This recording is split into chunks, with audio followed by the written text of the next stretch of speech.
वंदे भारत, आप देख रहे हैं भारत तक। आपके साथ मैं हूं सांची त्यागी। चीन की विस्तारवादी नीति का जिक्र करें तो इस पर अब कई लोग किताब लिख चुके हैं और इस बीच सबसे बड़ी बात यह है कि इन राजों से पर्दे खुलते खुलते अब चीन इस तरीके से एक्सपोज हुआ है कि हर कोई अब चीन की चालबाजी का अंदाजा लगा सकता है। अब इस बीच भारत के नौसेना प्रमुख एडमिरल आर हरिकुमार ने चीन की ऐसी पोल खोल कर रख दी जिसे आप भी सुनेंगे तो हैरान रह जाएंगे। चीन समुद्र में फ्रीडम ऑफ नेविगेशन के बेजा इस्तेमाल के लिए कुख्यात है और उस पर लगाम लगाने के लिए दुनिया के तमाम देश एकजुट हो रहे हैं। हिंद महासागर क्षेत्र में भी चीनी नौसेना की गतिविधियां लगातार जारी हैं, जिसे लेकर हर कोई सचेत है और अब एक्शन मोड में नजर आ रहा है।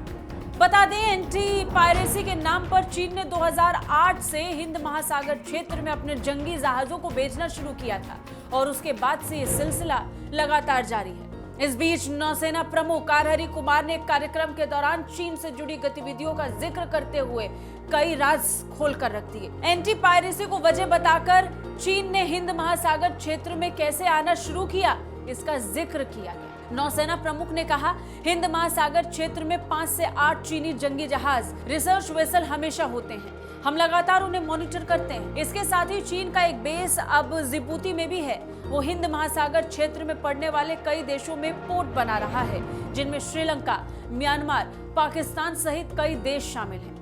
एडमिरल आर हरिकुमार ने इस दौरान साफ किया कि भारतीय नौसेना की तैयारी किसी देश के खिलाफ नहीं होती, बल्कि अपनी सुरक्षा जरूरत के हिसाब से हम अपनी तैयारी करते हैं। हालांकि नौसेना प्रमुख ने चीन के साथ साथ पाकिस्तान की नौसैनिक तैयारी पर कहा कि अगर हम अपने वेस्टर्न बॉर्डर पर देखें तो पाकिस्तान अपनी आर्थिक दिक्कतों के बावजूद लगातार अपनी सेना का आधुनिकीकरण कर रहा है, खासकर अपनी नेवी का। पाकिस्तान साल 2035 तक 50 प्लेटफॉर्म यानी शिप की फोर्स बनने के रास्ते पर चल रहा है।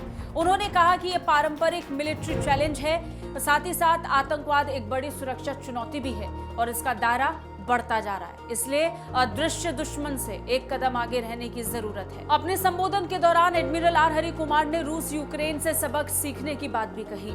रूस और यूक्रेन के बीच जारी जंग का जिक्र करते हुए नौसेना प्रमुख ने कहा कि जैसे पीएम मोदी ने कहा था कि यह जंग का युग नहीं है, उन्होंने कहा हर जंग या कॉन्फ्लिक्ट का सेना स्टडी करती है, जिससे कई तरह की चीजें सीखने को मिलती है। हम भी इस ऑपरेशन को स्टडी कर रहे हैं। जंग शुरू करना आसान होता है, लेकिन उसे अंजाम तक पहुंचाना और उस जंग को खत्म करना एक बहुत बड़ी चुनौती रहती है। कुल मिलाकर भारतीय नौसेना हर फ्रंट पर तैयार नजर आ रही है। चीनी गतिविधियों पर नजर बनाए हुए तो साथ ही साथ पाकिस्तान खुद को कैसे मजबूत करने में जुटा है, इसका अंदाजा भी भारत को है। यही कारण है कि रूस यूक्रेन युद्ध से भारत सबक सीख रहा है और अपनी तैयारियों को और भी ज्यादा पुख्ता कर रहा है। कैसी लगी रिपोर्ट कमेंट करके जरूर बताइए। बाकी रक्षा और विदेश मामलों से अपडेट रहने के लिए देखते रहिए भारत तक। जय हिंद।